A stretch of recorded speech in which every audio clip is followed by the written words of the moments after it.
Saúdo a todos com a paz do Senhor. Vamos com nosso propósito 150 salmos em 150 dias. Nesse desafio, vamos hoje meditar um pouco no Salmo 137. Não perca, logo após a leitura do Salmo, uma reflexão. Deus certamente tem uma palavra para o seu coração. Saudades da pátria.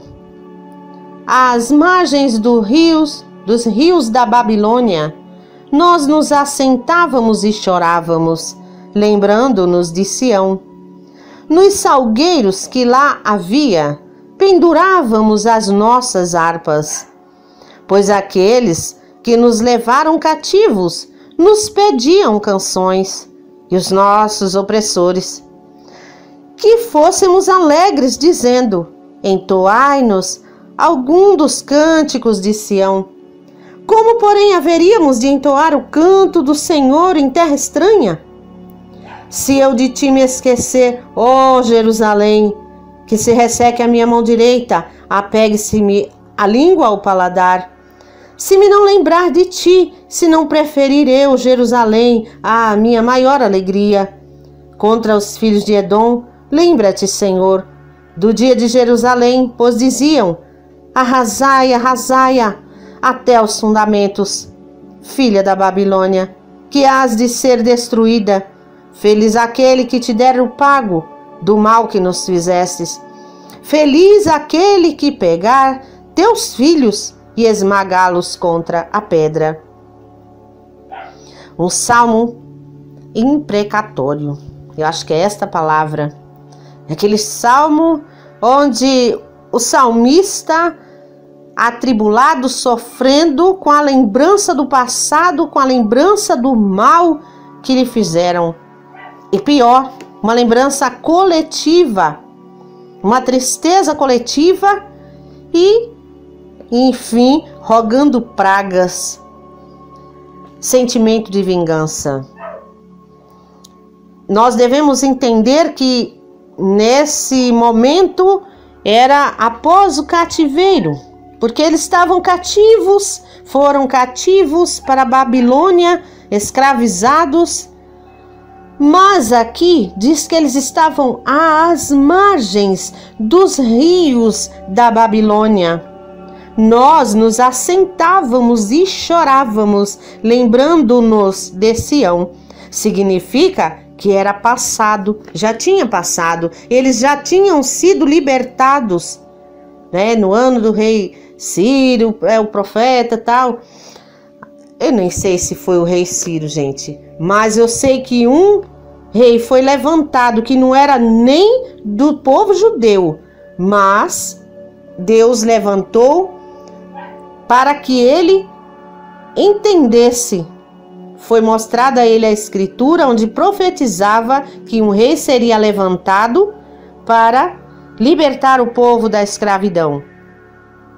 Mas a gente deve lembrar por que eles estavam lá. Eles estavam lá porque transgrediram as leis do Senhor, porque pecaram contra o seu Deus, porque foram após outros deuses. Isso foi uma consequência do pecado, porque Deus havia dado a receita completa. A gente vê lá em Deuteronômio 28, eu acho.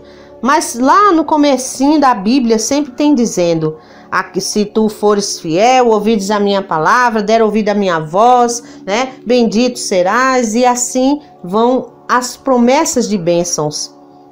Mas eles foram após outros deuses, transgrediram, não ouviram os profetas que alertavam, e aí aconteceu o cativeiro. O reino do norte e o reino do sul foram separados após o reinado de Davi, o reinado de Salomão, seu filho.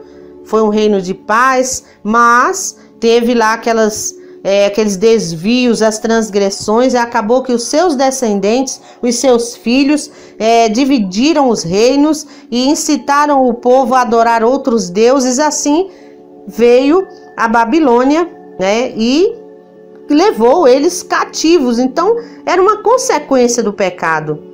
Mas aí o que acontece? Eles sentavam e choravam, lembrando o passado, lembrando o que fizeram com eles. E aí, o que eles dizem aqui no verso 2? Nos salgueiros que lá havia, pendurávamos as nossas harpas, pois aqueles que nos levavam cativo nos pediam canções, e os nossos opressores. Eu começo a imaginar, levaram cativo, mas eram tudo lá perversos, mas num certo momento, olha, vocês não são lá de Sião? Canta para nós um cântico de Sião. Eles pediam, mas o que eles disseram? Como, porém, haveríamos de entoar o canto do Senhor em terra estranha? Será que a gente só pode louvar ao Senhor, cantar para Ele, bendizer o seu nome quando estamos na igreja e quando saímos de lá, nós esquecemos dos feitos de Deus, nós deixamos de dar a Ele o verdadeiro louvor, mas o chamado é para louvar a Deus em qualquer situação. Nós vemos aqui que os seus adversários opressores pediam canções. O que é que a gente mostra à sociedade? Será que nós mostramos a diferença entre o que serve a Deus e o que não serve? Porque aquele que serve a Deus deve estar alegre, independente da situação, como disse lá em Abacuque, a oração de Abacuque, né? Lá no capítulo 3, ele diz ainda que a figueira não floresça, não haja fruto na vide, nos currais não haja vaca, o produto da oliveira minta, né? E tudo aconteça ao contrário, falte tudo, todavia me alegrarei no Senhor, no Deus da minha salvação. Esta é a vontade de Deus para o seu povo, é a confiança, como falamos no Salmo passado, confiar em Deus, confiança. Isso é bem dizer o nome do Senhor, é saber, é reconhecer o Deus grandão que nós temos e saber que Ele é poderoso para nos socorrer, né? E eles diziam que se eu me esquecer de Jerusalém, que se resseca a minha mão direita, que se apegue a minha língua ao paladar, ao palato, né? Mas Jerusalém é a minha maior alegria, mas a nossa maior alegria deve ser no nosso Criador Supremo, aquele que criou o céu e a terra. Destruíram o templo de Jerusalém, mas não destruíram o Deus do povo. O Deus soberano, Ele é indestrutível, imbatível, e é nele que deve estar firmada a nossa alegria. É uma tristeza ter devastado Jerusalém, ter destruído o templo? Sim, é uma tristeza, mas não devemos ficar presos às tragédias. E era isso que acontecia com esse povo que descreve aqui esse salmo. Eles presos à tragédia, olhando pelo retrovisor, olhando para trás, olhando o que aconteceu, lembrando com tristeza. Nós temos o passado, o presente e o futuro. O que é que está nas nossas possibilidades? É o presente, porque o passado não tem como mudar. Já passou, já aconteceu. O que é que eu posso fazer se eu errei? Eu posso me arrepender, eu posso tomar a decisão no presente de fazer diferente, fazer a diferença, de andar no caminho certo, de buscar mais a Deus, de cantar a Ele, de reconhecer. Eu posso fazer isso hoje, agora, aqui no presente. O futuro não me pertence, pertence a Deus. Não posso determinar o que vai acontecer amanhã, nem mais tarde, nem o ano que vem. Mas eu posso determinar agora, porque é a minha escolha que vai me trazer a consequência. Se eu estou sofrendo hoje, porque é consequência do que eu fiz no passado, da escolha errada, mas eu posso decidir hoje louvar a Deus, engrandecer o seu nome, confiar mais nele, acreditar que Ele é fiel e justo, Ele é poderoso para cuidar de mim, cuidar da minha vida e não ficar remoendo coisas do passado. É um salmo que traz a lembrança, mas lembranças, vamos lembrar das coisas boas, lembrar das coisas que Deus fez por nós, da vida que Ele nos deu, com gratidão. Ter saudade das coisas boas, mas não para ficar apegado às coisas do passado. Viver de nostalgia, lembrando, sofrendo de novo, melancolia, com tristeza, não. Vamos lembrar e tomar decisão de mudar o rumo da nossa história.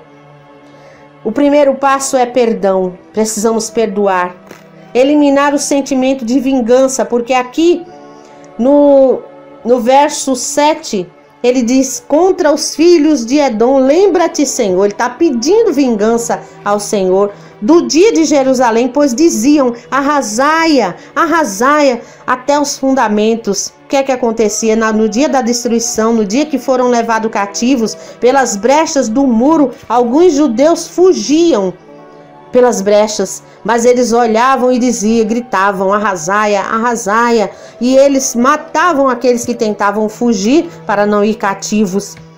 E eles lembravam daquela palavra. Eu não sei qual é a palavra que tem chegado aí na sua mente, eu não sei qual é a palavra que tem ressoado constantemente na sua mente, no seu pensamento, trazendo tristeza. É como regurgitar, é como vomitar e tornar para dentro o vômito. Assim é a regurgitação do pensamento mal, das coisas tristes que trazemos à tona. As palavras que alguém falou e feriu profundamente, que vimos trazendo ao nosso pensamento e sofrendo de novo, de novo, de novo. Sofremos no dia que aconteceu, na hora que aconteceu, nós sofremos. Mas aí vamos trazendo para sofrer de novo. Para que sentir de novo esse sentimento que se chama ressentimento? É sentir de novo, de novo e de novo, estragando o nosso corpo, porque isso traz doenças, doenças da alma, até explodir no corpo. Por que que existem muitas pessoas com depressão, muitas pessoas com diabetes, com pressão alta, pessoas com doenças, com câncer, com doenças de rins, doença no fígado, doenças no coração? É muitas vezes porque vem guardando coisas que não deveria. São situações mal resolvidas, que não foram resolvidas quando aconteceu, e sim guardadas. Mas devemos guardar a palavra de Deus dentro de nós, guardar as coisas boas, guardar alegria, guardar lembranças boas, guardar bons sentimentos, guardar no coração pessoas para a gente abençoar o tempo todo. Mas Jesus nos ensinou a abençoar até os vossos inimigos. Quando alguém nos falar mal, quando alguém nos desejar o mal, quando alguém nos ferir, vamos orar para que Deus transforme o nosso coração, como Davi disse: cria em mim, Senhor, um novo coração, e vê se há em mim alguma coisa mal. Arranca de mim, Senhor. Quando Jesus ensinou aquela oração, livrai-nos do mal. Eu gosto de orar essa oração detalhada, porque Jesus não deixou aquela oração para ser repetida várias vezes, mas para ser entendida. É um modelo. E nós vamos, após os salmos terminarem, nós vamos meditar naquela oração maravilhosa. E eu gosto de dizer: livrai-me do mal do mundo, do mal do maligno, mas livrai-me também do mal que há em mim, do mal que me afasta de ti, do mal que me impede de chegar mais perto de ti, de amar o meu próximo, de fazer a tua vontade. O mal que me impede de estar dentro dos teus planos, dos teus propósitos, dos teus projetos. Louvado seja Deus. É isso que nós devemos pedir a Deus, arrancar de nós esses sentimentos de mágoa. E aí ele diz até os fundamentos, né? Que ele disse arrasar, arrasar. Essa palavra ficou ecoando e eles ficavam ali chorando, lamentando e lembrando, remoendo. Mas o 8 diz: filha de Babilônia, que hás de ser destruída. Feliz aquele que te der o pago do mal que nos fizeste. Feliz aquele que pegar teus filhos e esmagá-los contra a pedra. Eles desejavam a vingança. Eles clamavam a Deus pela vingança e ainda dizia que felizes seriam aqueles que fizessem com eles o mal, que era para, tipo assim, eu quero ver. Muitas vezes a gente, alguém nos faz alguma coisa e a gente fica desejando a vingança. Eu estou aqui só para ver o que vai acontecer com ele, para depois dizer bem feito, né? Como outro salmo diz, ha, né? Mas não é assim que devemos ser. A nossa conduta não deve ser essa. Deve ser aquela que Jesus ensinou, para perdoar, né? Se baterem uma face, dá-lhe a outra. Não é sair oferecendo: olha, bate aqui agora que eu tô gostando, em nome de Jesus. Não é isso é arrogância. Mas é mostrar a outra face, a face de Cristo. Eu gosto de lembrar disso. É a face de Cristo. Alguém me deu a face da maldade, a face do mal, a face da ofensa contra mim. Mas eu preciso dar a outra face, a face do amor, se é que esse amor está sendo cultivado em mim. Eu gosto mensagem que espalha por aí na internet, que dizem, eu não sei se aconteceu, mas é interessante pensarmos que um empresário chegou para um homem maltrapilho e deu-lhe um saco de lixo. Toma aí, né? E ele recebeu, agradeceu, e quando viu que era lixo, foi colher flores e colocou no mesmo local, ou um saquinho, ou não sei se uma cesta, colocou e foi devolver-lhe. E aquele homem ficou atônito, ficou impressionado e disse: mas como? Eu lhe dei um saco de lixos e você vem me devolver flores? E ele disse: cada um dá o que tem de melhor dentro de si, né? Se você tem amor, dê amor. Cultive o amor dentro de você, porque o amor constrói, o amor cura, o amor liberta. E esse amor, Jesus veio derramar por nós. Deus, Ele derramou o seu amor em nossos corações, através de Jesus Cristo, que deu a sua vida para que nós tivéssemos acesso ao Pai, tivesse perdão. Isso é graça, é dádiva de Deus, é favor imerecido. Somos pecadores, somos limitados, somos imperfeitos, sem condições de alcançar a misericórdia de Deus. Mas Ele olhou para nós e deu o seu Filho. E Jesus, Ele se entregou por nós e subiu e deixou conosco o Espírito Santo. O Espírito de Deus é derramado em nossos corações. Eu tenho condições, pelo Espírito Santo de Deus, de dar a outra face, a face do amor e não da vingança. Porque a vingança pertence a Deus. Ele mesmo disse: a mim pertence a vingança. A mim e a você pertencem o direito de perdoar. Perdoar, como diz lá em Mateus, eu acredito, não lembro o número, quando Jesus no Sermão da Montanha ensinou: perdoai, para que o vosso Pai que está no céu perdoe a vós. Como posso eu querer que Deus perdoe os meus pecados se eu não consigo perdoar aquele que me maltratou, aquele que me ofendeu, aquele que me fez o mal, ou aquele que me disse palavras que me machucaram? Mas quantas coisas eu faço e que ofendem a Deus? Quantas vezes eu faço mal? Até o apóstolo Paulo disse: quando eu pensei fazer o bem, o mal eu já tinha feito. Muitas vezes nós desapercebidos fazemos mal a alguma pessoa. E quando nós também deixamos de fazer o bem, é fazer o mal. Fazer o mal não é só fazer o mal. Fazer o mal é deixar de fazer o bem que podia ser feito. Quando nos omitimos, a omissão também é um mal. Então muitas vezes deixamos de abençoar alguém, muitas vezes deixamos de ajudar alguém, muitas vezes deixamos de dedicar um pouquinho do nosso tempo para alguém, porque isso é uma forma de doação maravilhosa. Quantas pessoas oprimidas, morrendo de depressão, morrendo com sofrimento na alma, corroendo dentro de si, querendo desabafar um pouco, mas quantas pessoas se dispõem a um pouquinho do seu tempo e dizer: eis-me aqui, né, para dar uma palavra de conforto, mas muitas vezes nem precisa dar essa palavra, apenas ouvir, para que a pessoa possa desabafar. Mas enquanto a pessoa desabafa, você ora: Deus, dá-me uma palavra para essa pessoa. E ao final você dizer: Deus ainda faz milagres, Deus está cuidando de você, Deus está te vendo, Deus está trabalhando ao seu favor. Isso é uma palavra de ânimo, uma palavra de conforto, uma palavra de amor, de esperança, é uma ajuda.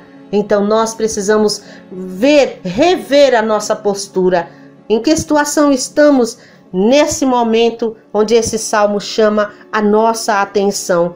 Será que estamos como esses que estavam se lamentando? Penduramos as nossas armas, deixamos de cantar, deixamos de engrandecer a Deus, deixamos de mostrar diante do povo o quão alegre, o quão gostoso é meditar na palavra desse Deus, o quanto é reconhecer a excelência de Deus, chamar pessoas para a luz e não levar trevas, porque as trevas não se misturam com a luz, mas a luz, onde ela chega, as trevas são dissipadas. Porque quando você acende uma vela que seja, entrando numa casa escura, já é possível caminhar, porque já não se vai esbarrar nos móveis. Então, se você não pode ser luz, seja pelo menos uma vela, mas procure luz para iluminar também as pessoas. Vamos abençoar as pessoas. Vamos usar a nossa língua, a nossa boca para palavras de bênção, para abençoar. É para isso que Deus nos chamou. Deus me chamou, Deus te chamou. Deus nos escolheu ainda no útero das nossas mães. Antes que as nossas células fossem formadas, já éramos escolhidos. Como Jesus disse, eu vos escolhi. Não foi você que escolheu a mim, mas eu escolhi você, para que você vá e dê fruto e o vosso fruto permaneça. Que o seu fruto seja de amor, que o seu fruto seja de paciência, de longanimidade, mas que seja um fruto de perseverança, perseverar mesmo em meio à adversidade, acreditando que Deus está cuidando da sua causa, que Deus está com você, que Ele tem o controle de tudo. Todo o poder está em suas mãos. Que Deus te abençoe nesta hora. Que Deus te fortaleça, mas que você coloque a sua atenção para o seu Criador e assim receba as bênçãos de Deus. Não desejando mal para aqueles que nos fizeram mal, mas buscando a cura, porque Deus é cura. Cura da alma, cura do espírito, cura do corpo. Ele é vida, Ele é saúde. Declare isso para a sua vida. Um beijo grande no seu coração. Que Deus te abençoe. Se você puder, deixar o seu like. Se você puder, compartilhar com um amigo para abençoar também a vida de alguém. Se você puder, se inscrever para que a gente possa alcançar cada vez mais corações com a palavra de Deus, com essa proposta com Deus, chamando pessoas para meditar na lei do Senhor. Um salmo por dia, abençoando a sua vida. E após os salmos, vamos com outras passagens bíblicas, alimentando a nossa alma. Que Deus te abençoe. Um beijo grande.